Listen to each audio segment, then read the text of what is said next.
got quiet. You're a guest. I guess so. Good afternoon, everyone. Welcome to this fall colloquium in optical sciences. Today, the talk we will have is what all optical scientists should know about optics standards. The talk will be presented by Richie Youngworth, and his co-author is Dave Akins. Richie Youngworth is a graduate from the University of Rochester Institute of Optics. He has worked for Eastman Company, the Eastman Kodak Company, and he has worked for Ball Aerospace. He has participated in the Standards Committee. He is an adjunct professor here at the College of Optical Sciences. He has founded the company RIO, which is an optical engineering and consulting company. And he is very much involved in optics. That's someone you like to meet and make friends with. And let us welcome him.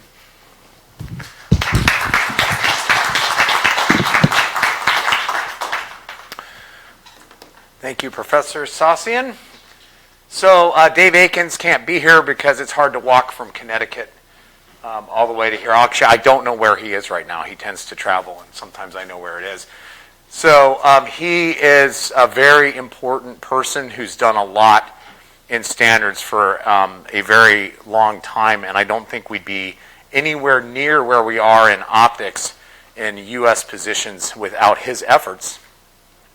So first you'll notice that it's actually, we've got OSC here as the organization. And OSC is the Optics and Electro-Optics Standards Council, and it's the group that ANSI, who does the U.S. standardization, has given the authority to represent them for optics standards in ISO TC 172 at the national and international level. So it's a volunteer organization. So I need to explain that right off the bat. So this, if you do standards work relative to that specific group of ISO TC 172, it will be done through OEOSC. So one thing is we have to remember, this talk is a very general standards talk, but one thing we always have to remember is we work in a precision field. No matter which part of our field you're working in, photonics or optical engineering, or even if you're more fundamental. And at the end of the day, what standards is often about, it's defining things.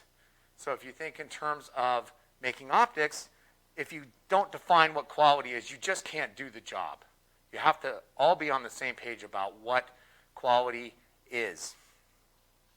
Our approach to the colloquium is going to be, hopefully, it's going to be informative, certainly. We're hoping it's actually a little bit of fun, a little bit interactive. There will be a couple points where I'm going to ask some questions, and we might talk a little bit and come up with some solutions, and I will relay what we're doing in the room to people who maybe are not in the room. And this is a kind of a different topic. I could come up here and give a highly technical talk.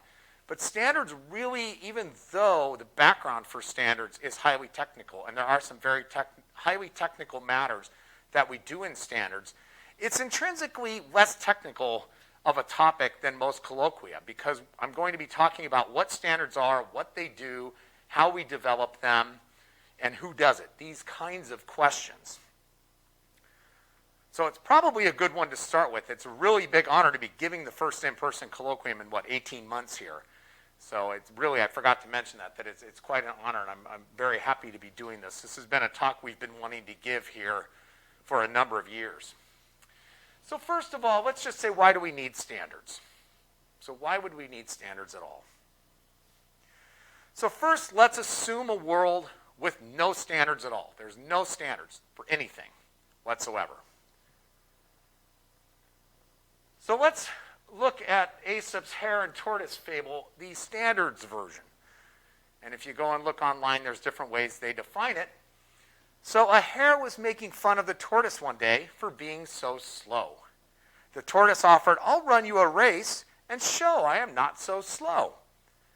The hare was very much amused at the idea of running a race with the tortoise. But for the fun of it, he went ahead and agreed. Now, a fox agreed to referee the race, and he consented to act as the judge, and he specified 2 kilometers. You know where this is going, right? Specified 2 kilometers for the race and started the runners off. So go run your 2 kilometers. So the hare, of course, is going faster, is soon way out of sight. The hare easily won, covering the 2-kilometer distance, decided to lay down on the course to take a nap until the tortoise should catch up. The tortoise, meanwhile, kept going slowly but steadily, and after a time passed the place where the hare was sleeping. The tortoise continued the race until he had covered 2 kilometers, with the hare nowhere in sight. So here's our first interactive question. Who won the race? Was it the hare? Was it the tortoise? Or was it ambiguous because nobody knows what a kilometer is? Anybody for A are in the room? No? Anybody for B? Anybody for C? There we go. We all think it's C. We forgot to have a standard. We don't know what distance is. Now, by the way, in the actual fable, they get around this little problem by specifying a course with an endpoint. So that's why I made it the standards version. So there is a place in the world for units and measures. We certainly know that. Otherwise, an old maxim could be, the answer, if not 0, is always 1. We just won't bother with any units. So anytime, I don't know if there's any undergraduates here, but it's pretty common in your undergraduate curriculum you forget to put a unit on something. And if you do that, you've given no answer. So we know this, all right? That's an easy case to make, the case for standards. And to make standards and make them accurate is an incredibly scientific exercise. And the standards for units were just redone, some of them in 2019, the fundamental units. And so if you have any interest, I know there's not a lot of spare time, but if you have any interest in that, there are some papers and things that have been written about how some of these fundamental standards and units have been changed over the years. It's actually a nice scientific topic. Almost a Thanksgiving dinner topic. Almost. If you get too hardcore into it, you've probably ruined Thanksgiving a little bit unless the whole room is full of people like you. So, further rationale on need for standards is hopefully going to become evident as I go through the rest of the talk. So, why in the world would people in industry develop standards? Why would we do this beyond just this units and measures question? So, I'm going to talk a lot about 2 organizations, or mention them most. There are a lot more standards and standards organizations than these 2, but one of them is ISO. So ISO was founded with the idea of answering a fundamental question, which is, what's the best way of doing this? And they have an entire statement that goes along with this that's easy to find online under their site, iso.org, and the benefits of standards. So we could possibly describe some very good reasons for this as standards mean that consumers can have confidence that products are safe, reliable, and of good quality. It also can be used by regulators and governments, and in some places, ISO standards are used for that purpose. There are numerous other arguments. They can be a strategic tool to reduce cost and satisfy customer needs. One of our reasons that we like to do it in a scientific, technical field is if we have an agreed upon language on something like drawings, it can increase our efficiency and accuracy by having an agreed upon language that people work with. And we have some de facto versions of this that we do already. So most of us, if we are talking about light and we talk about, say, the ray picture and you draw a ray, we all have an idea of what a ray means if we're in this field. Or a photon. E equals hf for the energy of a photon. This is something that it's not really standardized, but it's de facto. We all understand what Planck's constant is, and we understand these quantities at some level. Okay, so the next topic is a little bit of history and what standards actually do. what purpose they can serve in the world. So a little history, calendars date back quite a long way. Measuring time or having some measure of how time is passing is very important. So calendars date back to the 20th millennium BCE, and they track dates and years. Now, of course, there was differing levels of accuracy of the calendars. Weights and measures, they go back to 5th millennium BCE. One of the things you learn in a basic physics class is Archimedes' principle. And Archimedes' principle was determining whether a crown was made of gold or some other material. It was essentially a density measurement. So you have an idea that ancient cultures had some concept of not just a calendar, but also of weights and measures. And some of the more advanced early cultures, such as Egypt and Rome and China, they used standards also for things like roads and coinage. And I just gave as an example here, that's Trajan's market, which is in Rome. So this would be the sort of place that coins would have been used for exchange.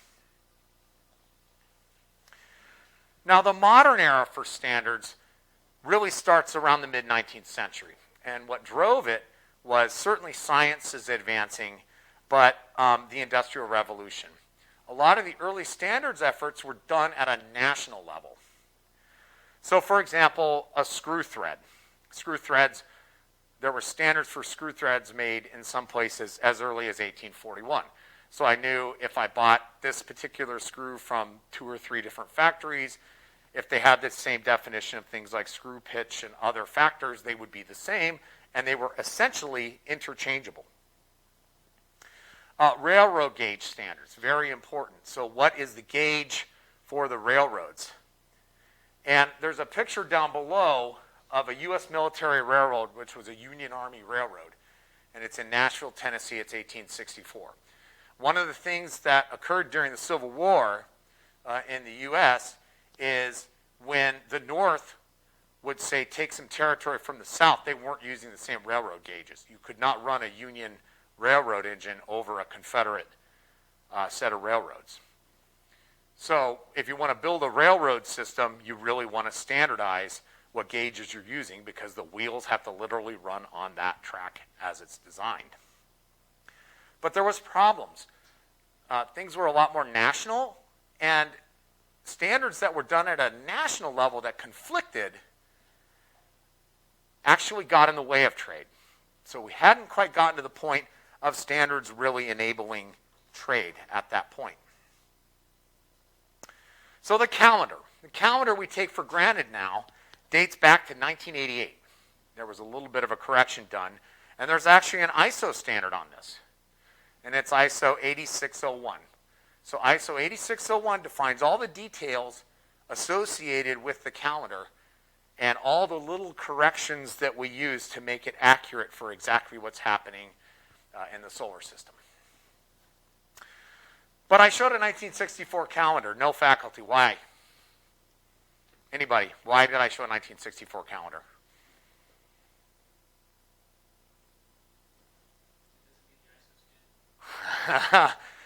That is a great observation, and unfortunately I couldn't make up the date that the fact it doesn't meet the actual current calendar. So where are we? What's the institution? University of Arizona, and what department? Yes. And when was it founded? You guys are failing hard. That's why I said no faculty, because they would have gotten it. 1964. All right. Get a little bit of a low grade on our second interactive, but that's okay. We'll survive without it. Now you know. Now you can handle that piece of trivia to all your friends not in this college. Okay. Well, yeah, but if you don't call it, look, I have been in this field for a while, and I've been through 3 names, and every time I mess it up, Professor Sasian corrects me. So I know now that if I do not say the James C. Wyant College of Optical Sciences, that it's not correct. But yes, the founding of the optics here, we'll just say it in generally, is that. But that's a very good point too. Okay, great. All right, so the next topic, which everybody is predicting is completely obvious, that we're going to talk about is Burundi. So Burundi is a landlocked African country.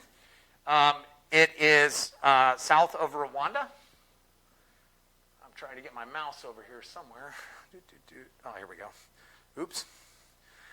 It's south of Rwanda, next to Tanzania. There's a lake here, and then the Democratic Republic of the Congo.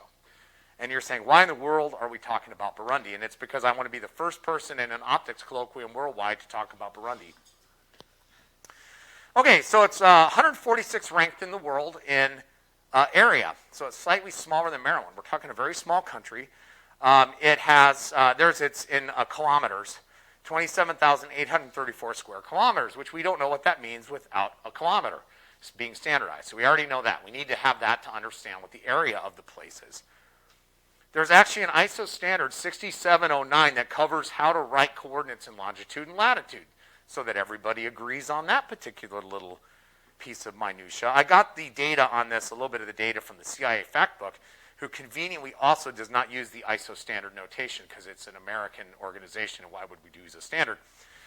Because we love imperial units still. Fortunately, when we go to international standards meetings, most of the committee doesn't bring that up unless they're really mad at us. You don't even know what a meter is over there. Okay, so 6709 covers that, but there's also a two-letter indice associated with Burundi, and it's BI. So every country in the world has a two-letter sequence that's agreed upon. Now, partially the reason why ISO standardized that is if a country is working on standards and they give feedback on the standard, they're supposed to use their two-letter code based on this standard. Its population is 12.2 million people, and it's a very, as you would expect, a very agricultural-based country. As a matter of fact, it's on the UN list of least developed countries.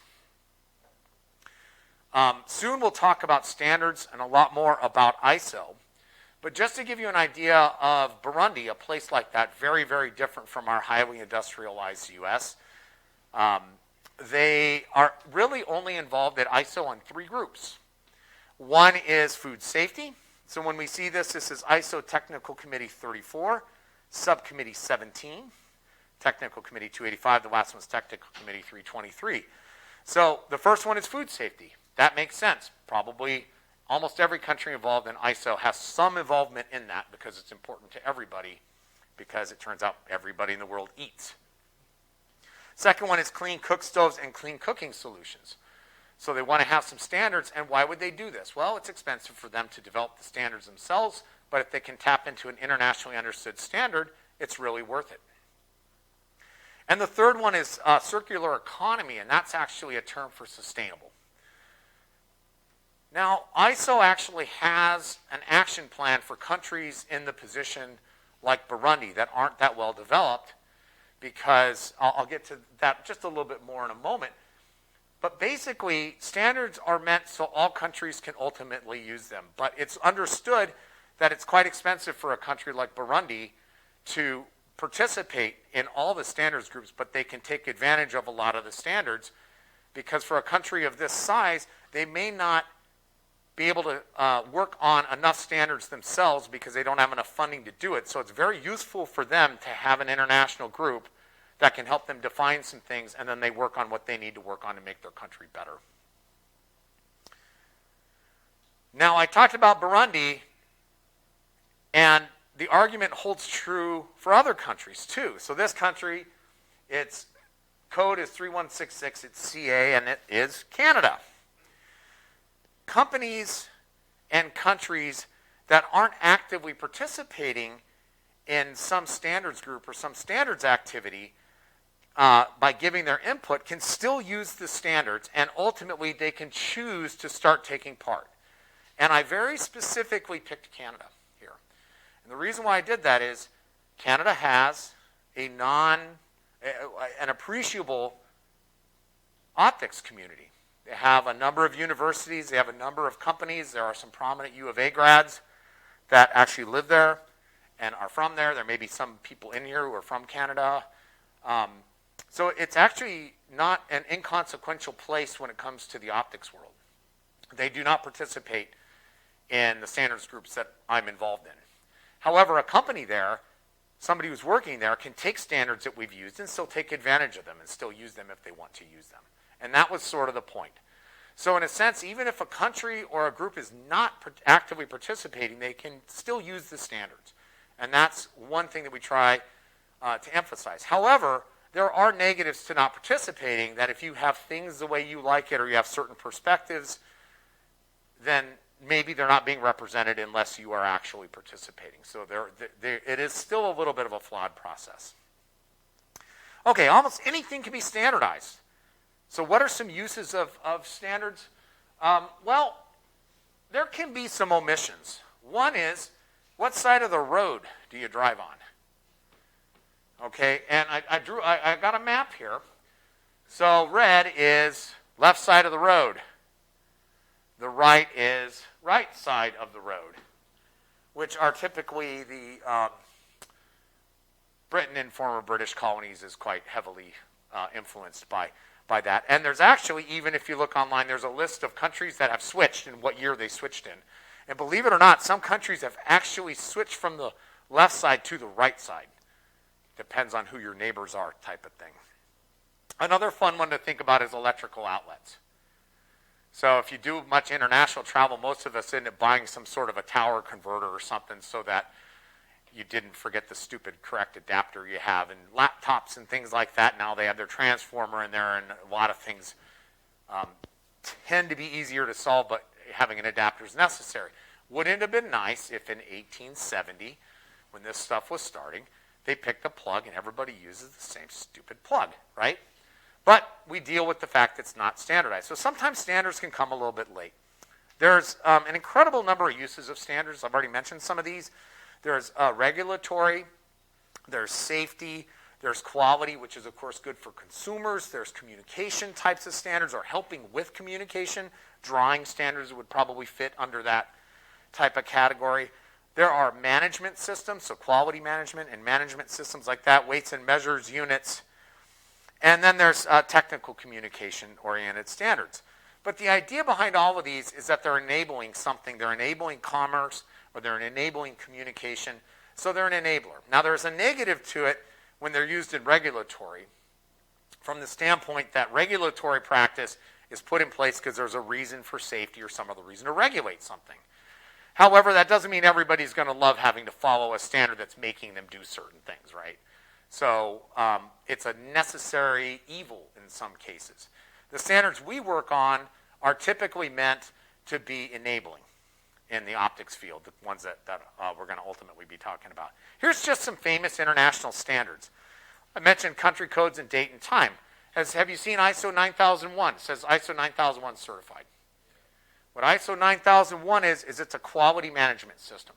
So if a company is ISO 9001 certified, they follow the ISO 9001 quality system.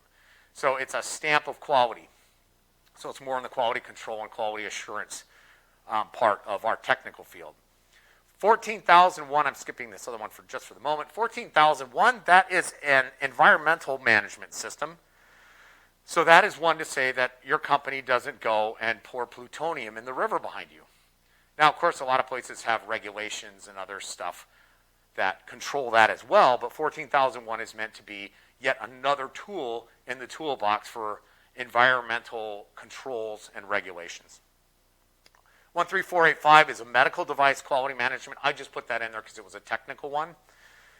14644, clean room codes.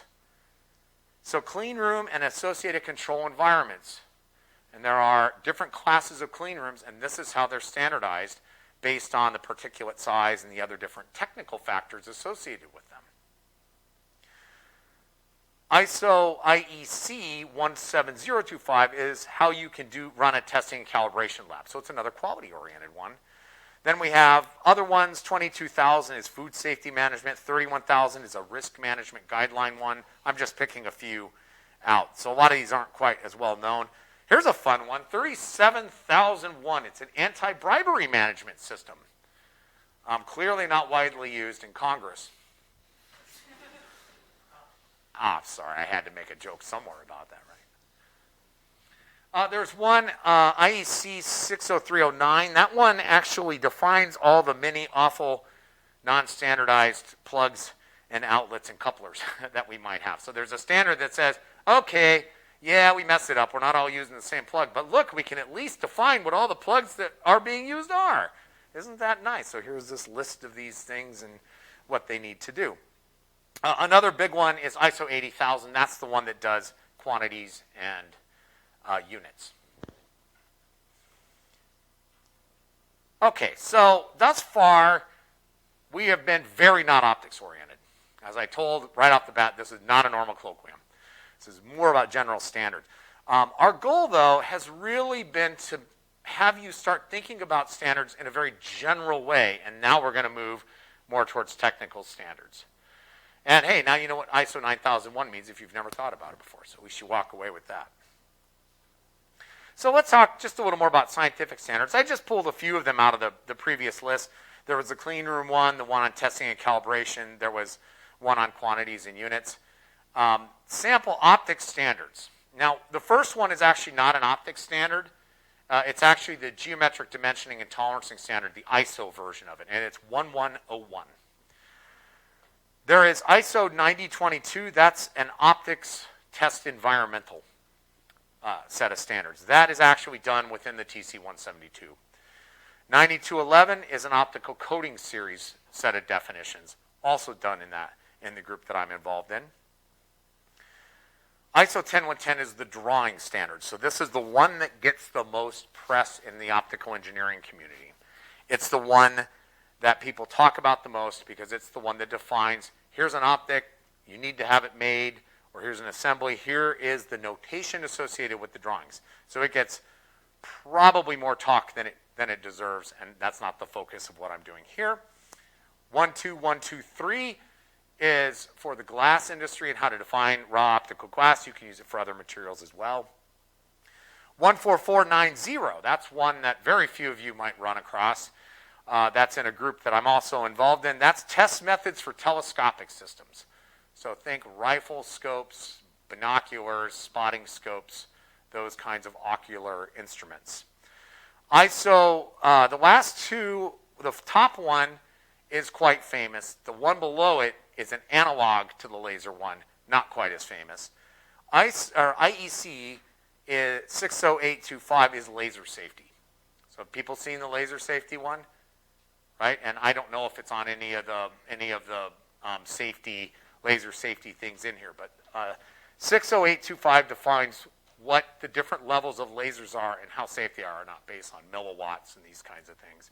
And there's actually IEC 62471 does the same type of thing, but does it for lamps and lamp systems. Yes? Why now it's called IEC? That's a great question. I'm going to get to that, but it's worth mentioning now. So IEC is it's the electrical one. It's mostly electrical stuff. They have their own set of standards. So ISO does some of that stuff, but there are agreements between ISO and IEC over who gets to standardize different things. So a very prominent example that's also mentioned later is AR/VR systems. AR/VR systems is not standardized by ISO. They are standardized by IEC. And the reason is, the first thing you do with an AR/VR is you have a display you got to plug in. So IEC sees it as a display system with the inconvenience of having to project it into your eye, right? It's a device-oriented standard. So that's a great question. So the IEC is for more of the electrical stuff, and there are agreements on which one it is. Would it be nice if there was just one organization that did all this stuff? Yes, because between regulatory agencies and professional groups that do this, and ISO and IEC, the standards space can be kind of messy.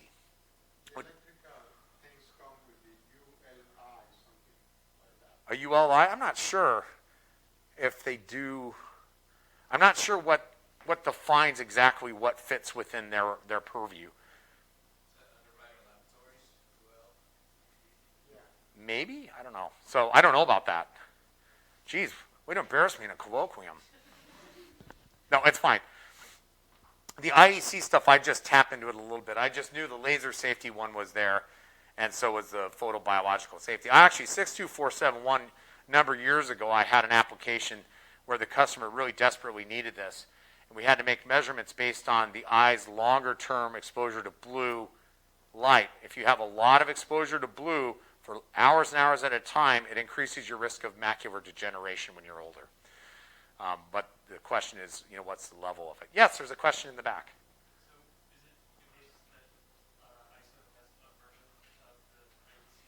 So no. So the question was, is there a version of ISO? So no, if you see just IEC on it, it's only IEC.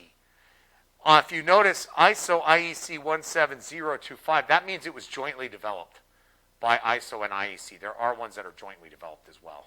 Does that answer the question? Yes, it's a jurisdiction question. It's people in Geneva with nothing better to do, I guess. All right, interactive exercise. We'll do this pretty quickly. What are the 7 fundamental SI units? Mass. What's mass? Kilogram. What's length? Meters.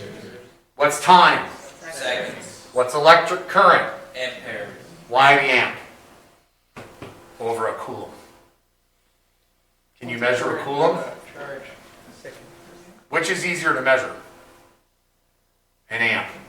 A coulomb's a tiny unit. But you can measure an amp. You can take and measure an electric current over a period of time. So if you have an accurate measure of time and an accurate measurement of the electric current, you can get the coulomb out of that. Temperature. The Kelvin. Yep. Amount of a substance. The mole. Yep. I didn't know that one. And then what's the last one? Yeah, all right. Some of your knows too much. And why would we standardize the luminous intensity with the candela? What are you really standardizing? So it's a watt per steradian, right? Ooh, don't use that term. Now, think of it this way. Have we standardized anything about what a standard eye response would be to light? The answer is no. That's really what they're after with that one. And I had a nice chat with a U of A graduate student in San Diego who was telling me that's really stupid to have that standardized. And I'm not saying I agree or disagree. I just thought it was a fun conversation. So anyway, I said I would go ahead and do this. But it turns out there might be one missing. I think we need an 8th fundamental unit. So let's say you have 500,000 Twitter followers, and we're going to define that as a Wheaton. This would mean that the self-proclaimed America's finest news source, The Onion, has 23.3 Wheatons. But Will Wheaton only has 5.4 Wheatons. All right, it's not a real unit. Although it does show you, if you get into joke units, you can get a really quick meaning out of it. I'm quite fast. All right, there was no reason to have this slide in here at all. Okay, well, bad news. Now's the more serious part of the colloquium. So who developed standards? So this was a question earlier. And so the two that I'm talking about are ISO and IEC primarily. And this is what they stand for. ISO is the International Standards Organization. IEC is the International Electrotechnical Commission. In addition, different countries have their own national bodies that do it. And I chose a few that are active in our standards for optics group. So US is ANSI, and OEOSC does the optics standardization for ANSI, but ANSI is the general group that does it. You've seen the term ANSI before. That's who they are. The French, it's AFNOR. Japan, it's JISC. Romania is ASRO. Germany is DIN. I didn't put the UK, they're BSI, and so on. There are more groups than that even.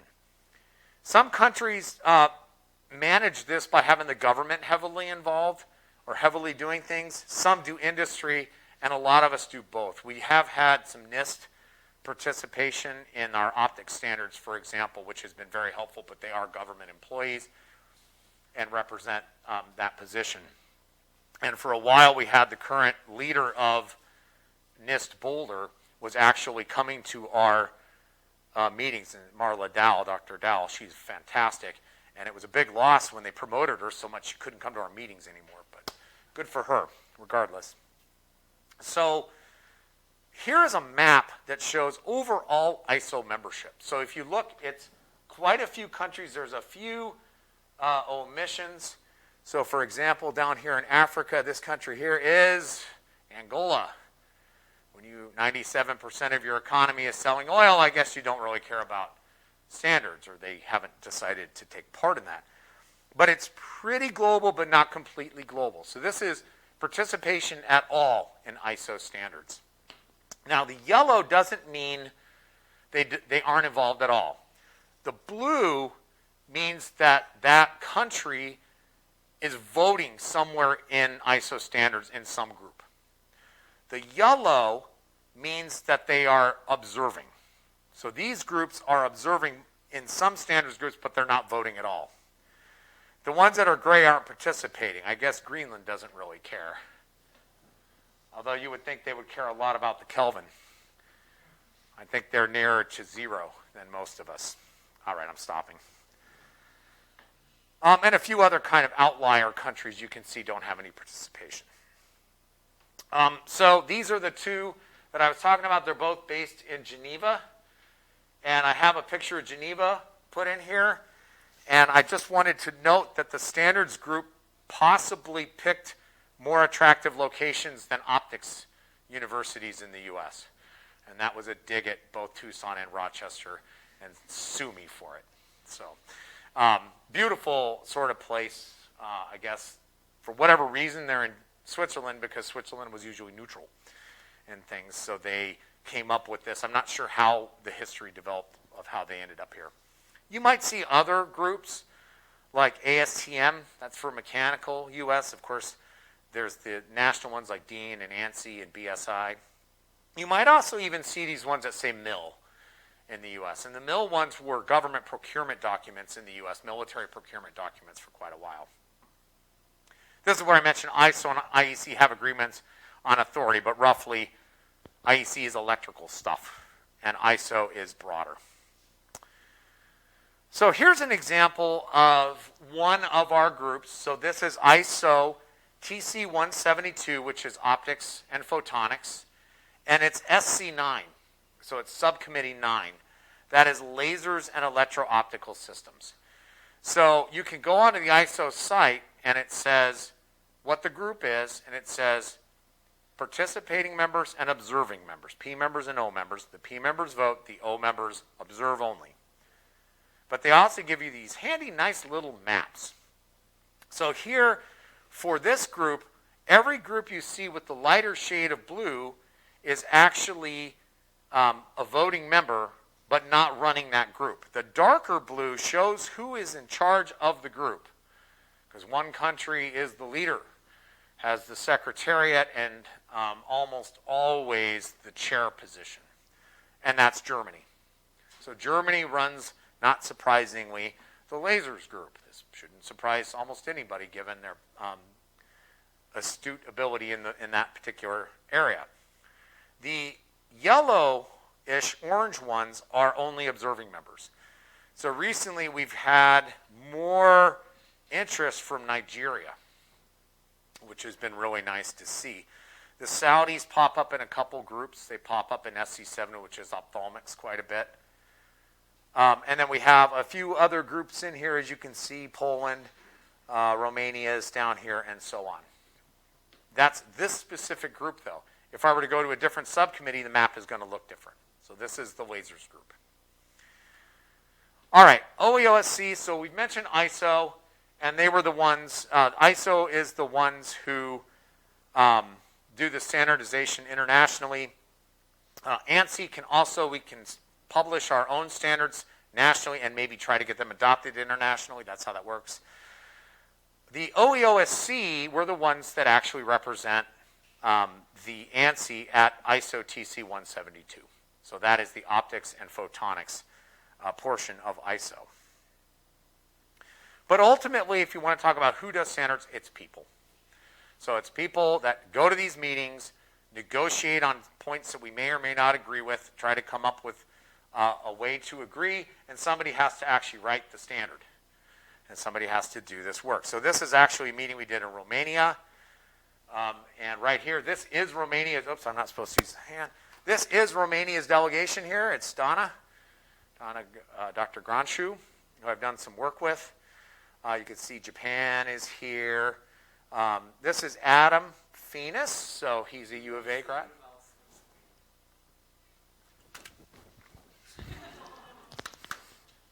I've been known to throw things in classes, but not colloquiums. It's a little bit overboard for a colloquium. Well, that's all right. I'll have to do it by pointing even though I'm not supposed to. Donna's right here.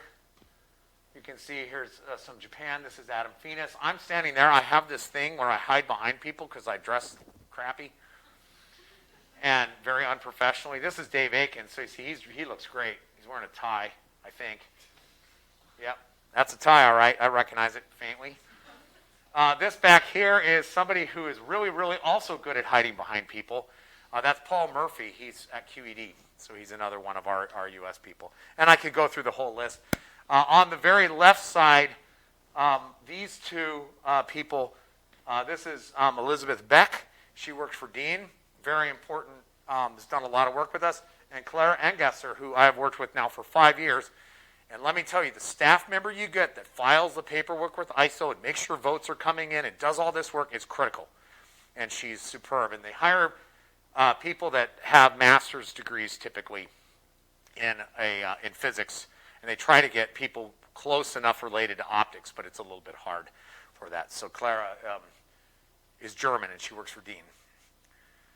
This is just another meeting that was a little bit smaller that happened a couple of years later. So here in the front, sort of kneeling down, is where Clara is in that picture. And there's a number of the rest of us. It was October 2018 in St. Gallen in Switzerland. We had a sunny few days. It was an excellent trip. Okay, so who developed standards is really people. Next, how are standards developed? What's the process? And I don't want to get into this in too gory detail. It's pretty easy to find this out, but the first time you go through it, it can be a bit confounding. So there's two different ways I'm going to talk about for an optics standard that matter. One is how do we do an ANSI standard? Okay, and the second one will be how do ISO standards? So what we do is we have task forces, and the task force in OEOSC has, and the ANSI standard, our task forces are defined in OEOSC for optics. So our task force will identify something and define a title and a scope and a project leader. You have to have somebody who's willing to write the standard.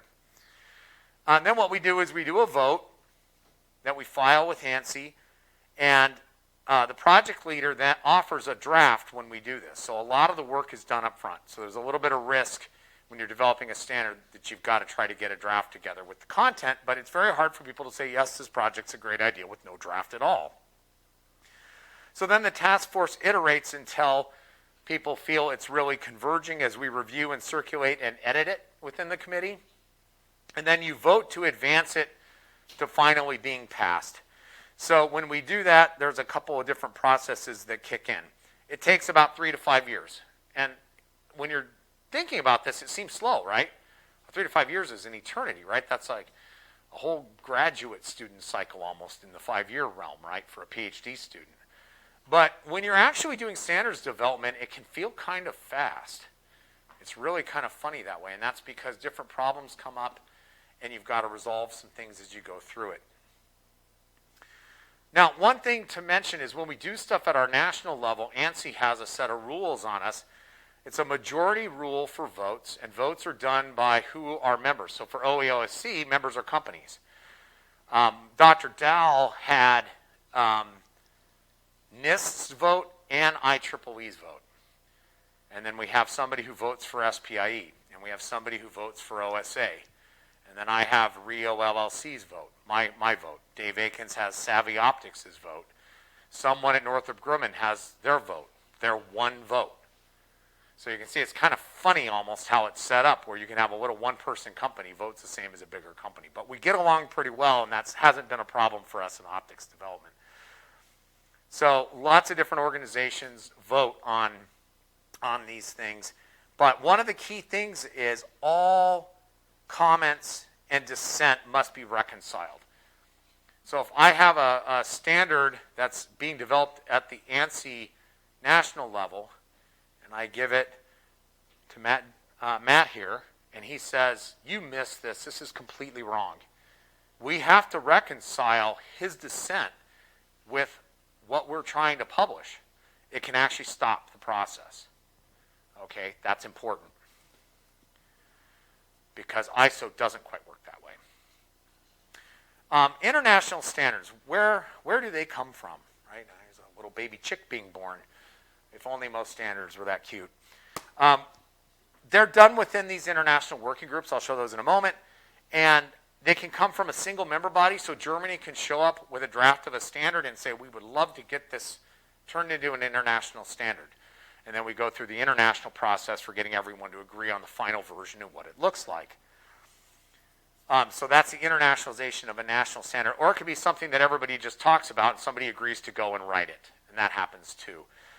Probably the most common ones I've seen recently of internationalization of national standards have been some very detailed optical glass measurement standards that are in the JODIS, which is the Japanese standards agency. Very, very detailed metrology kinds of standards that they are looking to take and have an agreement with Germany and whoever else has interest in that. Okay, ISO standards development process is a little bit different. You propose the new work item proposal. As I said, you show up with a draft. Maybe somebody did it originally, or maybe it's something they passed in their national body and they'd like to make it international. Then that either happens, or every 5 years we do a systematic review. So we do it says systemic, but it should be systematic. So every 5 years we do a systematic review, and when a systematic review is done, countries can vote to revise it. So we either do a work item proposal or a systematic review, and then we vote to advance it and start the project as a working draft, or it starts off as an NWIP. And NWIP doesn't have the clock started. Working draft, we start the clock. We've got 3 years to get it done.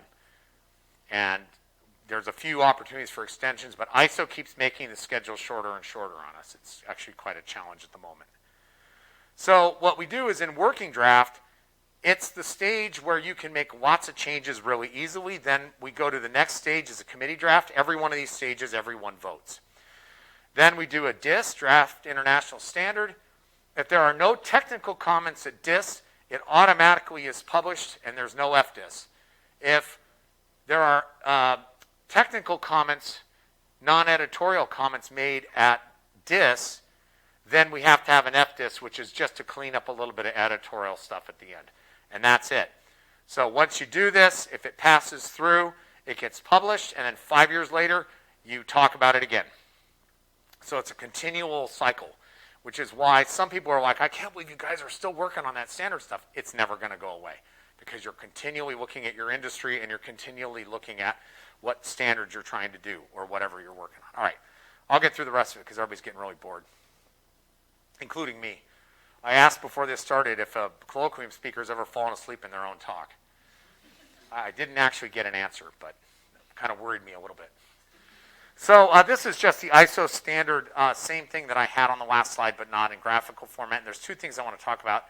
Notice that when we have a project leader identified, it's necessary to have a project leader before you have a working draft or an NWIP. And we just had a standard that Japan is not revising because we have no project leader.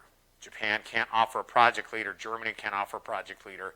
The US in that area does not have any experts available at all. So we're waiting to make that revision later. So everybody understands that one's on hold because we don't have anybody. So the subcommittee starts this up, and it's about 3 to 5 years to go through the whole process. Big difference, though. It takes a supermajority, not a majority, to pass. So I think it's 2/3. So we need 2/3 of people for an international standard. One country, one vote. Now you can imagine why the U.S. has resisted some of this. How many countries are in Europe? I don't know, a lot. How many countries are in the U.S.? That was a dumb question. 1. 1964, we'll just go back to that. Okay, so we only get one vote. So we get one vote, And all Germany has to do is go talk to Switzerland and Austria and Poland, and all of a sudden they've got 4. So we're in a little bit of a trickier situation. That's just reality of it. Now, when we do this, comments can be accepted or rejected by the project leader. You don't have to have resolution or dissent. However, in our optics standards, the people running it, we've adopted an attitude that we really do try to get everything resolved because it works better later. If you have a big fight and somebody brings up something and then they decide, we'll just blow that off, that comes back with problems. And we learned that this group learned that the hard way. So what do you really need to know? We represent our country's position. If I show up there, if Dirk Jan from Germany says something, I don't even use his name in the meeting. I say Germany. And he represents Germany. And that's how we tend to operate. We address all the comments at the meetings. But again, they don't have to be resolved. The project leader can choose to reject comments. So what we typically do is we have a comment sheet, and the project leader says what they think, and then we discuss it. And if people disagree with the project leader, the job is to try to convince the project leader and their delegation. And there's one person who's the convener who's in charge to try to make sure things are resolved. And in one of the groups, I've been that job. And when I go there, I'm not the U.S. I'm ISO. So when I go and I do that, I talk to the U.S. as if I'm not one of them. So I do my votes here in the U.S. and put our positions in, but when I go to the meeting, I'm not the U.S. I have to make sure that everyone's views are being properly dealt with. ISO strict about companies trying to take advantage of things. We vote on everything but lunch, although I think we're probably going to start voting on lunch soon. We're going to vote for different project leaders and all kinds of stuff. ISO.org, the site, has a lot of great things. Some nuts and bolts. So when we do these things, there's multiple drafts. We work in Microsoft Word. Sorry, you law tech lovers. There aren't enough people that use it to do the standards in it. Our ISO doesn't know it or whatever it is. So we work in Word, and we track changes, and we try to make it easy for reviews. So we have a template for putting review comments in. I'll show that in just a minute. We talk about it in meeting, and we do a lot of negotiating. There have been times where the U.S. delegation has come back and we've gotten beaten up a little bit by some people because they're like, why did you agree to that? And it's like, well, it was better than the alternatives because this is the way this works.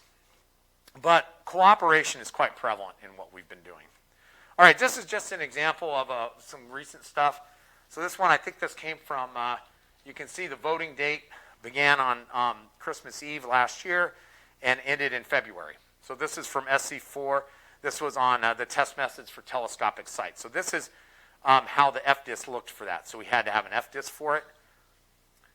This is the voting result for this particular one. We get a form that comes out that says who approves, who disapproves, and we further get a list of comments. What actually happened on this one was Dave Akins just joined the group and he gave a bunch of comments, and then I'm the head of delegation for SC4, and so I argued with him to try to soften some of the comments before we sent them off to ISO. And it worked out just fine. I'm going to give another example of a document that just came out yesterday. So this was a resolution. Resolutions is when we really agree to do something. So this is at the entire TC 172 level. Resolution 191 has now named me as the chair of SC1. I'm the first American in optics to be in that sort of position. And it's happened because the German chair suddenly died, and they didn't have anybody to replace him. So everybody looks around the room and says, "Who's the biggest sucker?" And so here you go. So that just came out. And I also put this up just to show you the same kind of resulting and voting. And this just shows you who in the world has much involvement at all in this. So you have to vote you have to actually cast your votes. If you go through a period and your member body is not casting your votes, they kick you out. So you've got to be consistently casting votes. So this is why we also need people to do this. So you can see it was like telling me who around the world likes me and doesn't like me. I guess I'm not really, Egypt doesn't care about me. India doesn't care, these kinds of things. Korea likes me. I'm okay with that. That's all right. This one surprised me a little bit because I actually have done some standards work with Russia, but apparently they forgot or don't care. And the funniest one is there was one set of comments that came in, and Belgium's comments was no comments.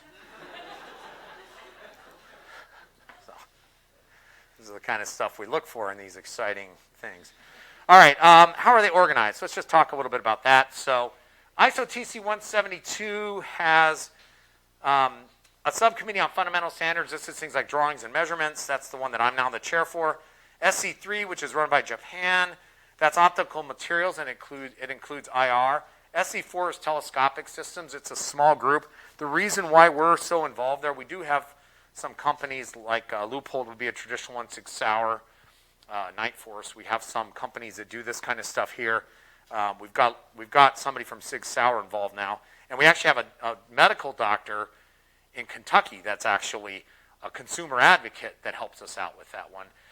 One thing that he cares about is eye relief, and the way it's defined, he gets a lot of people coming in with bruises around their eye because they went out and shot a rifle and didn't understand the recoil, get whacked with the rifle scope in their eye. SE5 is endoscopes and microscopes. 7 is ophthalmic.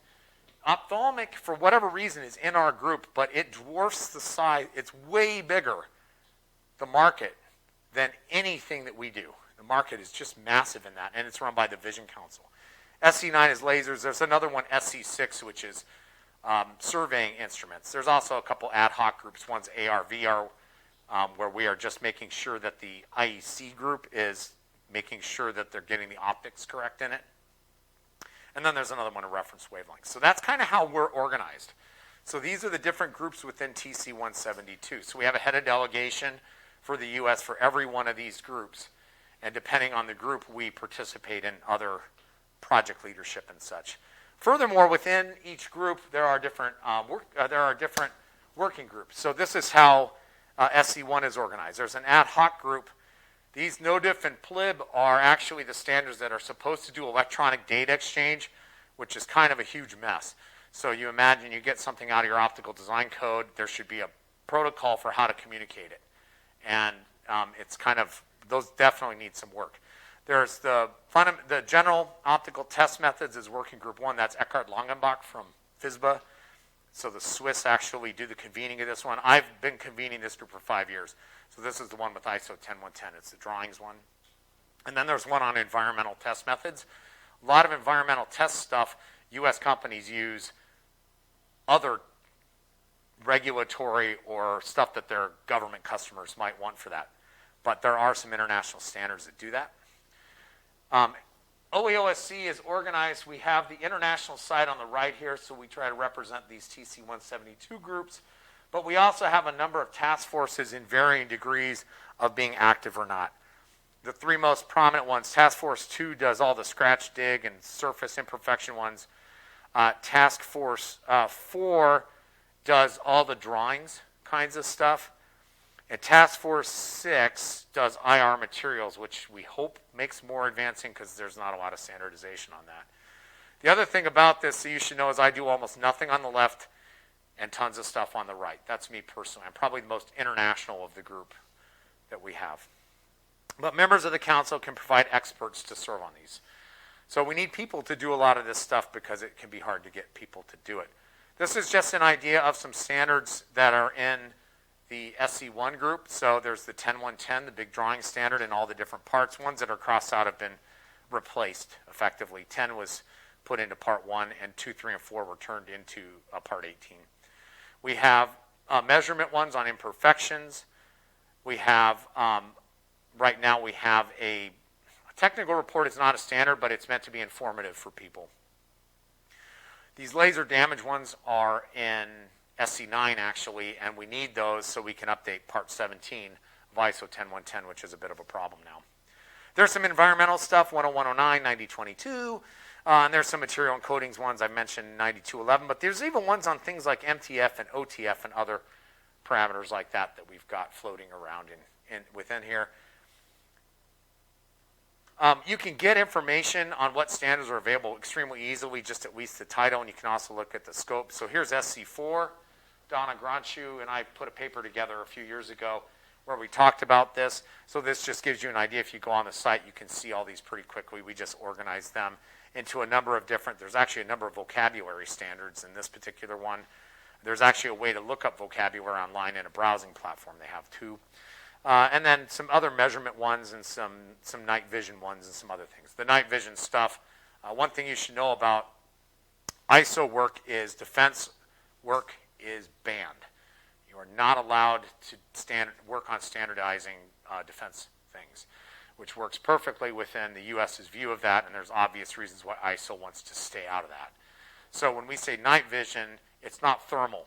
It's the near stuff like security cameras, things like that. Okay, a couple other little things, and we'll finish this up. This is 9211, just shows kind of what a lot of the coding standards are. These could use some improvement as well. And it's not just TC172. There's a whole bunch of different standards groups between IEC and other organizations that do standardization at international levels or for industries. These are just a few that we have connections with.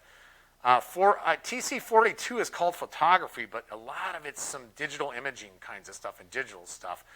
So the more used OTF standard is actually out of there. So Optical uses the OTF standard that's defined by TC42 for their measurement systems. There's semiconductors, radiation safety laser equipment. That's the one that has that 60825 laser safety one. The AR/VR, this is a group we've been interacting with quite a bit recently. It's on electronic displays, but they have AR/VR systems within there. Wearable devices is another one. TC213 is the heavily mechanical one. We're just starting to try to get more knowledge of what other things are out there to make sure that, one, optics is correctly represented as much as we can do that, because our industry is misunderstood by a lot of people who aren't in it. We do recognize that. And so we really want to build up our knowledge of this to make sure that things are covered well, and if something belongs or should be standardized that isn't in there, we want to at least be aware of it. I sort of stole this from Clara's secretariat report or program manager report. It's too blurry to read, but it just gives you an idea of the bubbles. Every bubble and line is a connection between our group and some other group, and there are a ton of them out there. So obviously experts, no one knows all this stuff, and if they did, they probably went insane. So instead, we tend to be focused on specific things. So how do we find some more information? Our www.oeosc.org, real easy to find. We are in the process of updating it. It's been out of date for a little bit. The ISO.org is excellent. There's an IEC site as well. You can see who participates in this sort of stuff. You might just say, I wonder if there's a standard for that, and you Google it, and you might end up somewhere in there, or you might want to look directly on their thing. You might not do that for 4 or 5 years. You might never do it, but if you do want to do it, here you go. That's why we came and gave this, even though it's a less technical topic. We actually have a LinkedIn group for TC172 that Clara Engesser runs. We also do try to get the word out on papers. We pretty consistently try to write some papers telling people things, and we try to give talks like the one I gave here where I crack jokes, because otherwise everyone wants to run out of the room pretty fast when you start a standards talk. Or you notice the Exodus, the beautiful talk before you on that won a Nobel Prize, and here you are walking in talking about standards. Might as well have a potato sack on or something.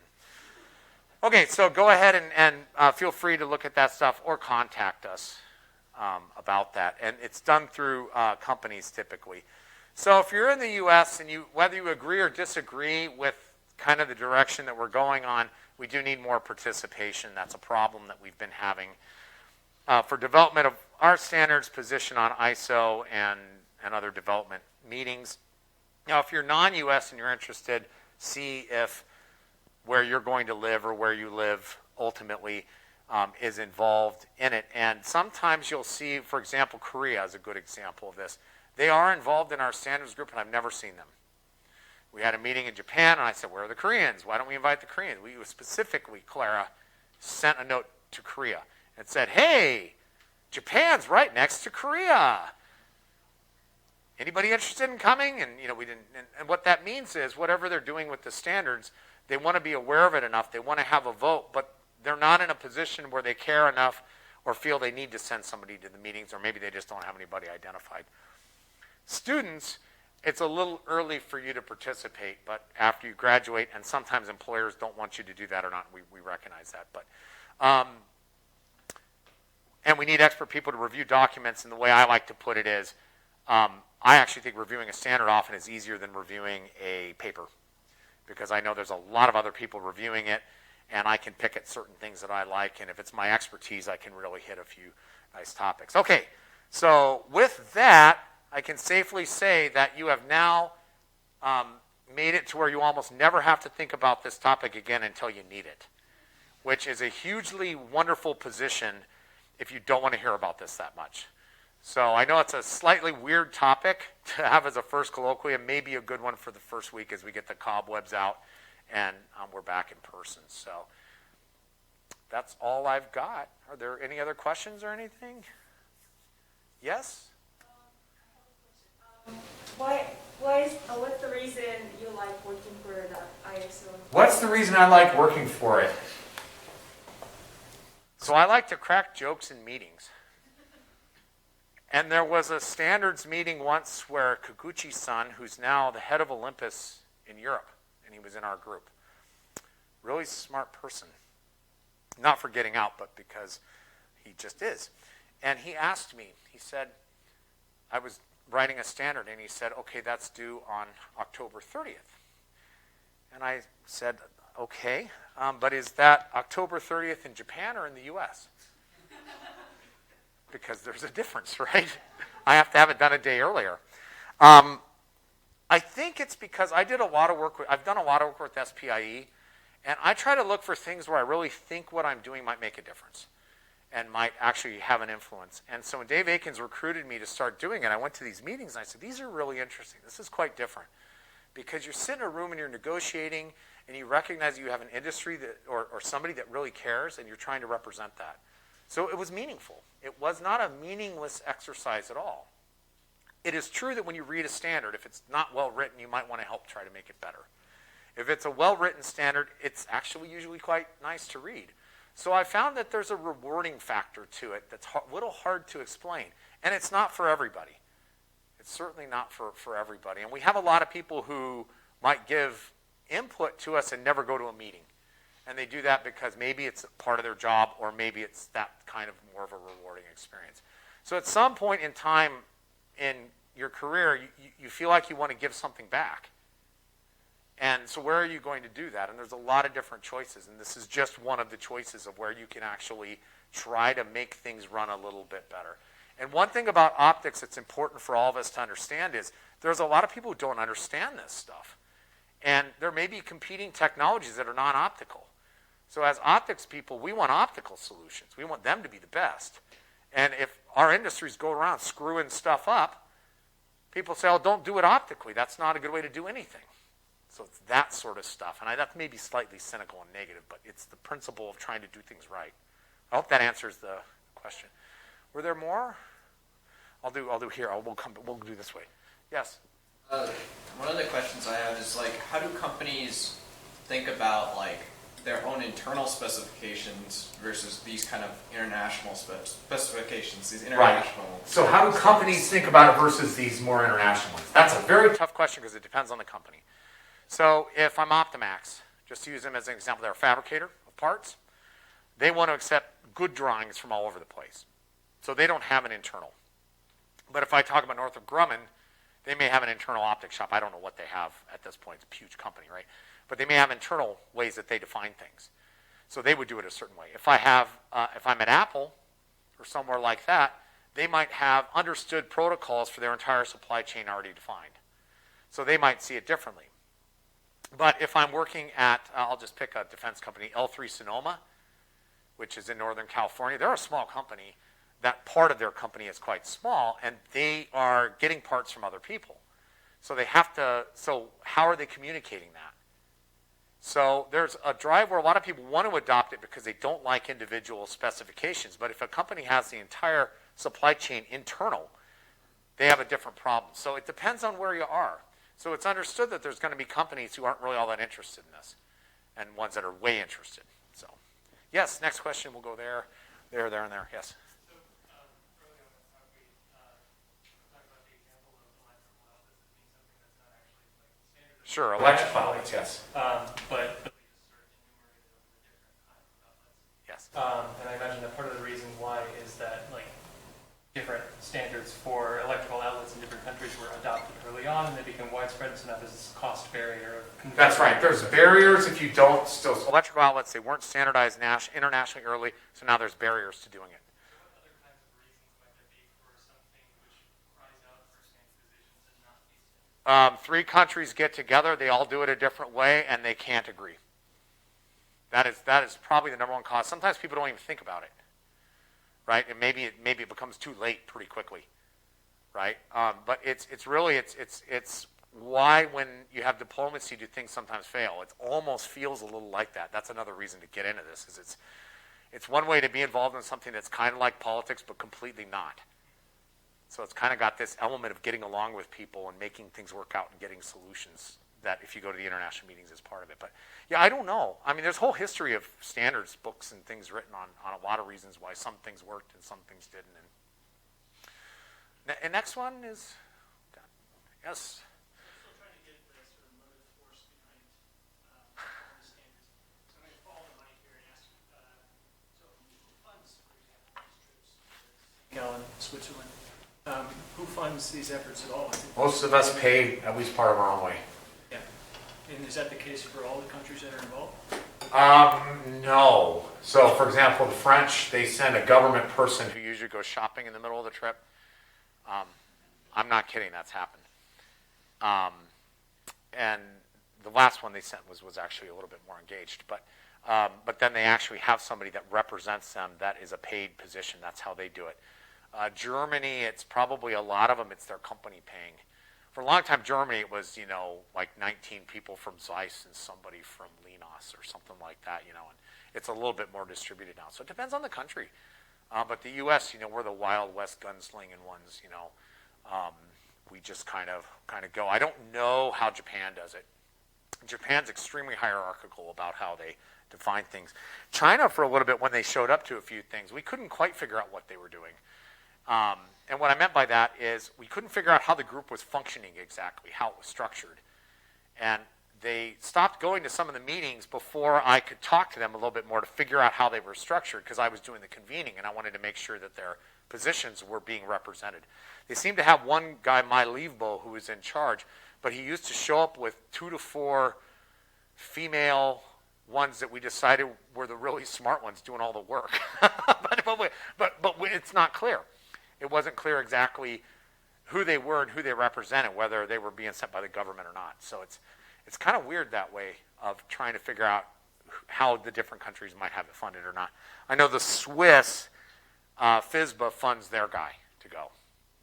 So for a while, it's been a FISBA engineer that's been going because they care enough about those standards. But we don't have anybody from SAS, one of the other companies for the for micro optics or something. We haven't seen much from them, but there are not as many standards on that stuff either. I guess the reason, one reason I'm asking the question is because you had this notion going your slides that these meetings try really hard not to allow companies to gain. So what that means is if a company wants to ram something down everyone's throat, that's not okay. They try to stop companies from doing that, because if a company wants to monopolize something, that's anti-trade. And the purpose of a standard is to try to open up and facilitate trade, not to give somebody a leg up to hinder trade, right? That's the philosophy. Of course, in practice, things might be different. It's a good question. Was there another one over here? And then I've got... Sorry. We have a large number of advantages. Yes. I can also imagine situations in which... We don't talk about that. I already know where he's going. Yes, large number of situations. Where there's some Yeah, that's a good point. Can this stuff stifle? Of course. If you have a lot of regulatory or other things that are in the way. But there was a very important thing in the very beginning where we talked about it being voluntary. So because it's voluntary, there should be ways that you can work and then get that work incorporated into the standard. So there's a push-pull question on this always. Do you push a standard on an industry, or does the standard pull it out as a desired thing? And there's never a perfect answer on that.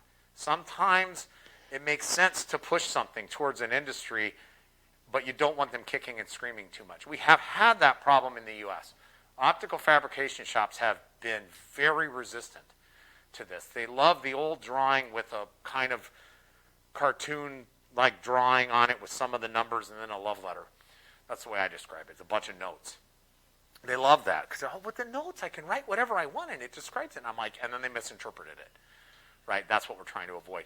Or I can't send that to China, right? So, yeah, you are correct. Everything in this is a dual-edged sword, right? It can go both ways. But I suppose that's one of the advantages of redoing these. Well, that's why we do systematic reviews consistently, and that's why you try to have people in positions that are actually honestly trying to do things the right way. And not everybody is quite acting that way. It's an ideal. So, yep. Another question?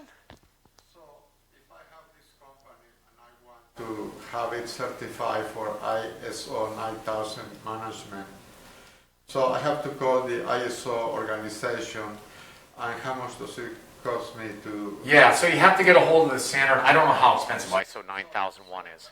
Yeah. That's the way the organization Yep. gets funds through certifying Yes. different institutions. Yeah, and for ISO 9001, I don't know how the certification goes. Right? I don't know who comes out and says, yes, you're certified. Right? Who polices the process? For the quality management systems, I'm not sure. For ISO 10110, you don't say you're certified in it, you just try to use it. Yeah, it goes back to the question about where does the funding cover all these expenses Right, come right. from. So I'll say this other thing about it, but I got to say it kind of carefully. It's a bit of a racket for ISO, so they get all these chumps like me coming and doing this development work, and then they go and sell them. But it funds the process. It funds how it works. But it depends on the standard and what it's doing, right? It depends on if it's a food safety standard, it's going to be extremely different that might be used for regulatory versus a quality management system standard versus a drawing standard or metrology standard. When you get another example of a consumer-oriented one would be, if you ever notice on the side of a binocular, there's a couple of numbers, an X, and one is the magnification, and then there's an X, and it says what the size of nominally the entrance pupil is, which tells you how big the exit pupil is. They're all cheating. They're all cheating. And if you actually don't try to put standards in place on stuff that marketing people can cheat on the numbers won't mean anything. So one example is dental loops. So you know how you go to the dentist or hygienist, they have these loops on, and you ask them, what's the visual magnification of that? And they'll say, oh, these are 2.5. Well, I can tell you already that means 1.8. To you and me, a scientist, it's 1.8. To a marketing person, that's 2.5. So but if the whole industry is doing that, then it's kind of accepted, but it would be better to have a standard. So, yep. Are we good? I think I bored everybody enough. Great, thank you.